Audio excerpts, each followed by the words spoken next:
All right, so where does all of this go from here? Let's bring in the front bench panel to weigh in on that. Former Nova Scotia Premier Stephen McNeil is here tonight. He's now a strategic business advisor for the law firm Cox and Palmer in Halifax. Former Alberta MLA and Cabinet Minister, Health Minister, in fact, Gary Mar is here. He's the president and CEO of the Canada West Foundation.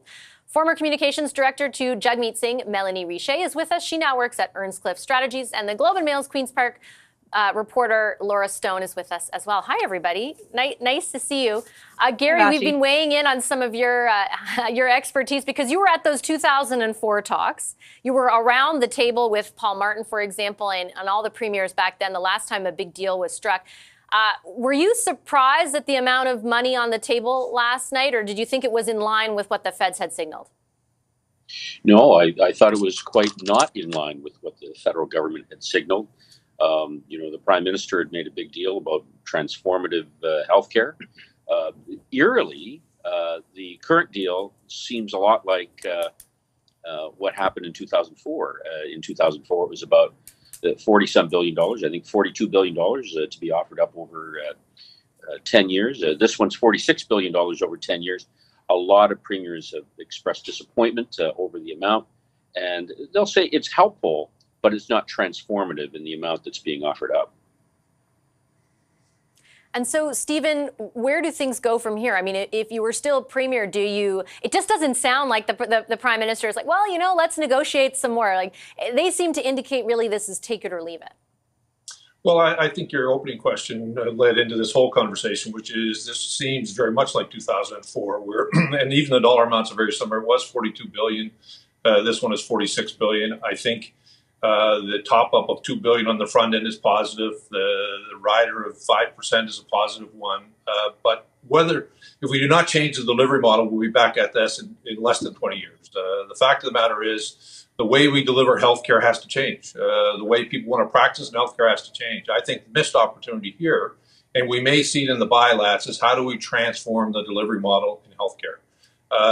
If you go back to the 2004 model, we saw some changes in wait times, but they very quickly evaporated because we just kept pouring money into the old system. And I'm afraid that unless we change the delivery model, we'll be back at this. And in my view, there's a missed opportunity in the sense of, I think Canadians are looking for a leadership on how do we deliver primary care, how do Canadians access primary care in a timely way, and what does the healthcare system delivery model look like for the next 50 years. And I'm afraid pouring more money into the same system is going to give us the same outcomes, which means we'll be back at this in a very short order.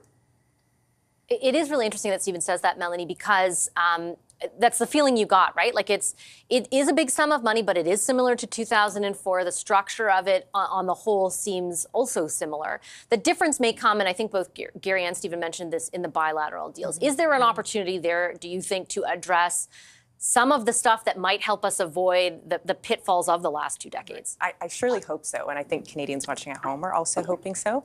The amount that we saw this week is definitely not the transformational amount that we were being told is coming. For folks who are already waiting hours in the ER, waiting to see a doctor or waiting to see help, I don't see how this changes with the amount that's on the table.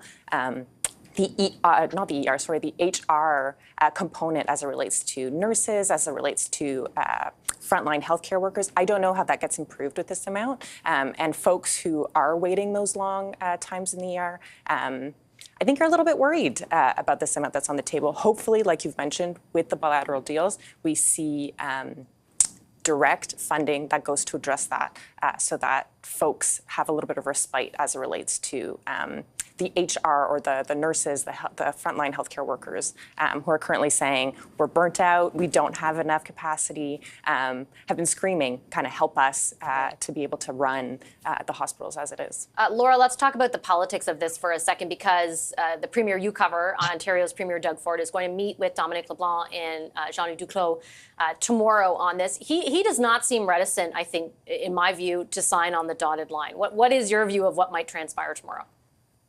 Well, I think you saw in that clip a very subdued Doug Ford, probably a bit different than what we've used to be seeing over the past few years. And he really goes up and down kind of depending on the issue of the day. I think it's interesting when you compare this to the daycare deals, for instance, where Ontario was the last to sign on. Now they seem keen to be the first to sign this deal. And I think that really is, evidence of the fact that they don't view this as an issue that the public wants them to fight the feds on. Of course, they're all talking about wanting and needing more money, and that's going to be a common refrain. But you can even see the message turning from Premier Ford there. He's not talking about more money. He's talking about substantial long-term funding and how they ensure that, that this goes beyond even the decade that the federal government is promising.